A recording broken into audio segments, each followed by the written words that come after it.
Hoy Willy Toledo está citado ante el juzgado, según los titulares de las noticias que podéis ver, por insultar a Dios, dicen. De forma más específica, es por un presunto delito de ofensa a los sentimientos religiosos, que se encuentra recogido en el artículo 525 del Código Penal y que se castiga con multa. En concreto, ¿qué castiga este artículo?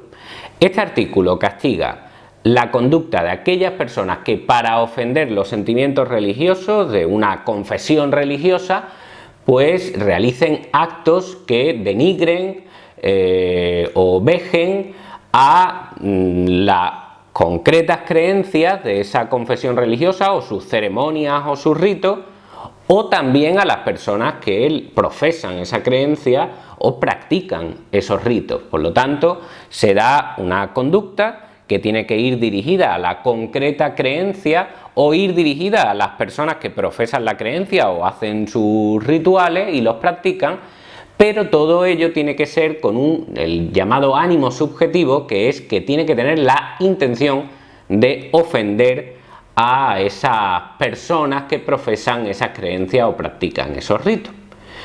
Ese ánimo subjetivo, ese para ofender, es lo que hace que en la gran mayoría de los casos este tipo de denuncias queden en nada, porque los jueces no suelen apreciar esa intencionalidad, ya sea porque no existe o porque fue muy difícil de probar ese ánimo subjetivo, ¿no? El dolo, digamos, la intención de ofender.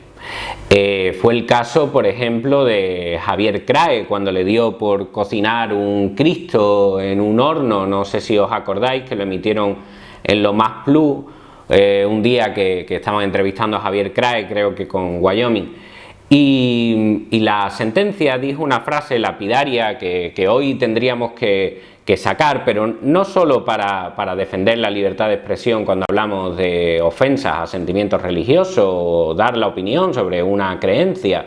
Decía la sentencia literalmente que la creación artística, y el señor Crae es un artista reconocido, tiene en ocasiones una dosis de provocación.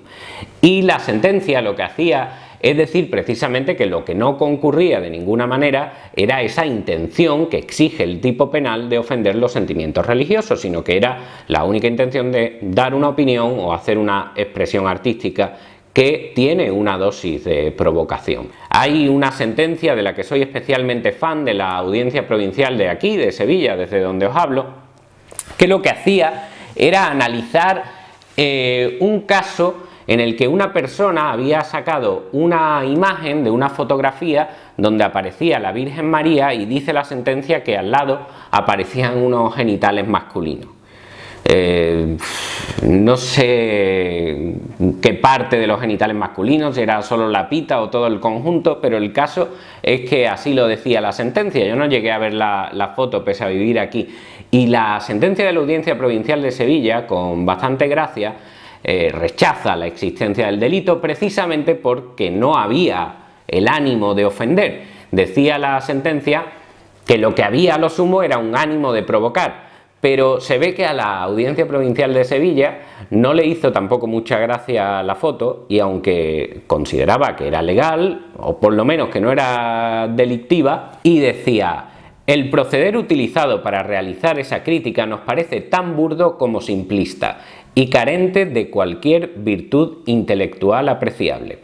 Pero ni la fotografía ni el texto cuestiona directa o indirectamente ningún dogma, creencia, rito o ceremonia de la religión católica.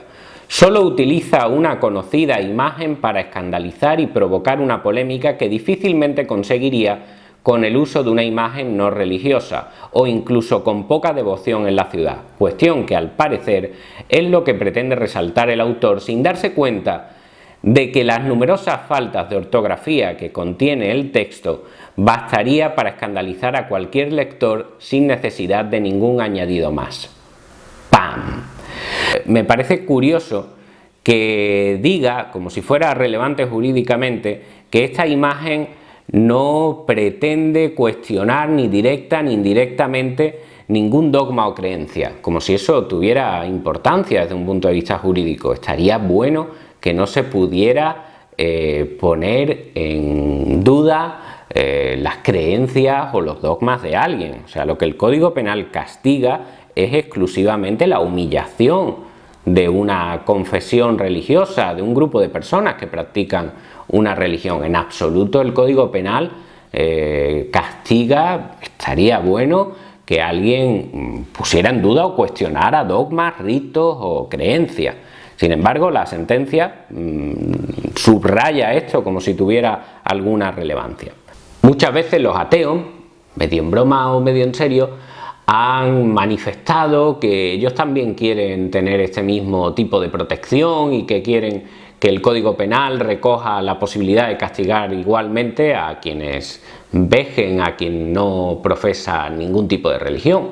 Lo cierto es que no es difícil encontrar ese tipo de manifestaciones que podrían ser también vejatorias en cualquier religión, no solo en sus escritos sagrados, sino en cualquier sinagoga, mezquita, iglesia. El sacerdote que esté dando el speech que sea, como se te venga arriba a la hora de hablar de los ateos, ojo también con eso, Y los ateos dicen, oye, yo quiero también que me protejan a mí. Como respuesta, lo dicen al hecho de que los religiosos tengan esa posibilidad. Esto es muy típico nuestro. Ver a una persona que la ley le otorga un palo que tú consideras que no debería tener, que es ilegítimo, y en lugar de pedir que se lo retiren, pedimos nosotros uno de iguales proporciones. Es muy clásico. Pero lo cierto es que eso está recogido. O sea, en el Código Penal, en el mismo artículo que yo estaba comentando antes, también está incluido la multa, que además es la misma, para aquellas personas que vejen a quien no tienen ningún tipo de creencia en ninguna religión. O sea, eso está en el párrafo 2 del artículo del que os estaba hablando. Así que está incluido. Lo que pasa es que yo sepa, no se ha usado nunca, al menos que yo tenga conocimiento. Los ateos con el rebota nos ha ido bien hasta ahora y no nos ha pasado nada. En mi opinión, el artículo 525 tendría que ser derogado. Yo creo que ni los religiosos ni los ateos deberían tener ese palo. Lo que deberían tener es la piel un poco más dura y no sentirse ofendidos con tanta facilidad, o asumir de una vez por todas que no existe el derecho a no sentirse ofendido.